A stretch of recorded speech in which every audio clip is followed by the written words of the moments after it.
Hello दोस्तों, अगर आपने साउथ फेसिंग का प्लॉट ले लिया है और आप घर बनाने में बहुत ही ज़्यादा डर रहे हैं, तो डरने की कोई भी ज़रूरत नहीं है। आज हम आपको बताएंगे कि अगर आपने साउथ फेसिंग का घर लिया है तो उसमें आप किस तरीके से घर का डिज़ाइन कर सकते हैं और किस तरीके से अपना घर बना सकते हैं।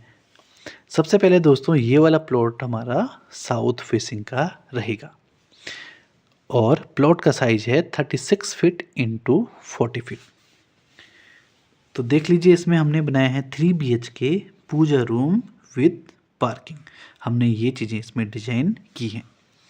तो सबसे पहले दोस्तों, हमारे पास ये प्लॉट है। ये प्लॉट हमारा स्क्वायर प्लॉट ना होकर एक रेक्टेंगुलर प्लॉट रहेगा, क्योंकि इसकी आमने सामने की भुजाएं बराबर हैं, लेकिन जो लेफ़्ट राइट की भुजाएं हैं, जो इसके बगल वाली भुजाएं हैं, वो बराबर नहीं है। इसलिए हमारा रेक्टेंगुलर का प्लॉट रहेगा। तो सबसे पहले इसकी जो हमारे पास विड्थ है दोस्तों, ये है 36 फीट। 36 फीट है, तो इसे हम 9 भागों में डिवाइड करेंगे।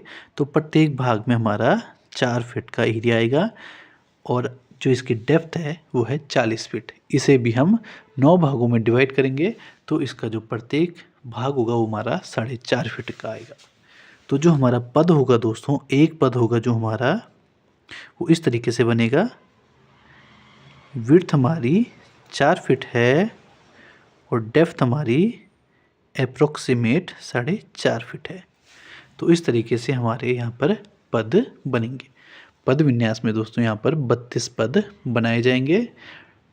इसको भी हमें 9 भाग में डिवाइड करना है, विड्थ को और लेंथ को भी 9 भागों में डिवाइड करना है।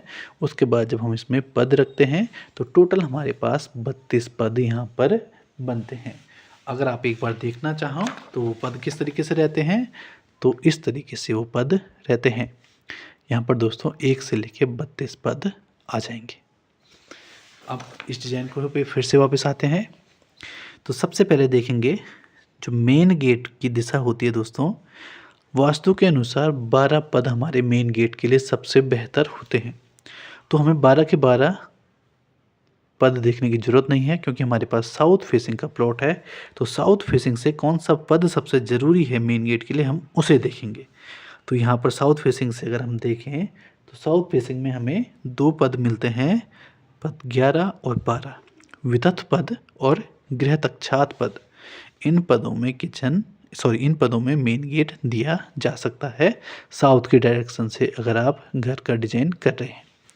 तो यहाँ पर हमारा जो मेन गेट होगा वो गृह तक्षात और वितथ पद में आ जाएगा। तो ये मेन गेट यहाँ पर आ गया है। और वास्तु के अनुसार जब भी मेन गेट बनाया जाए तो उसके आगे और पीछे का स्थान हमेशा हमारा क्लीन होना चाहिए।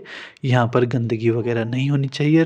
गेट हमेशा हमारा मेंटेन होना चाहिए। गेट को बंद करते टाइम, खोलते टाइम उसमें आवाज़ नहीं होनी चाहिए और उसमें कोई भी टूट फूट या जंग लगने से संबंधित चीज़ें नहीं आनी चाहिए। साथ ही साथ इसके एरिया में हमें अच्छी लाइटनिंग करना ज़रूरी होता है। तो ये चीज़ें दोस्तों मेन गेट में ध्यान रखनी है। मेन गेट से आगे बढ़े तो पार्किंग का एरिया आगे है यहाँ पर। इसके अलावा यहाँ पर स्टेयर्स आ जाती है दोस्तों।